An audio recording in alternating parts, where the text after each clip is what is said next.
హాసన్ గారి గురించి అయితే చెప్తాను. ముందుకైతే మా ఛానల్ సబ్స్క్రైబ్ చేయండి. 1986 జనవరి 28న చెన్నైలో కమల్ హాసన్, హారిక ఠాకూర్కి దంపతులకు జన్మించింది శృతి హాసన్. కమల్ హాసన్ గారి గురించి మనకు తెలిసిందే. అలాగే హారిక ఠాకూర్ కూడా హిందీ సినిమాలో మంచి నటిగా పేరు తెచ్చుకున్నారు. 1967లో వచ్చిన అంజలి దీదీ సినిమాలో మీనా కుమారి కూతురు పాత్రలో నటించి బాలీవుడ్లోకి అడుగుపెట్టారు సేనా ఠాకూర్ గారు. 1970 వరకు ఆర్టిస్ట్గా నటించిన 1970లో 75లో హీరోయిన్గా నటించడం మొదలుపెట్టారు.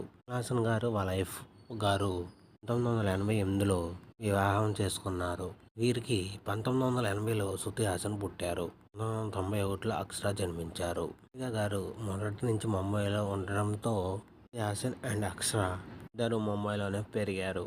శృతి హాసన్ గారు చదువు మొత్తం ముంబైలోనే చదువుకున్నారు. స్కూల్లో చాలామందికి శృతి హాసన్ కమల్ హాసన్ కూతురు అని తెలియడం వల్ల నా పేరు శృతి హాసన్ కాదని, కమల్ హాసన్ కూతురు కాదని చెప్పేవాళ్ళంట.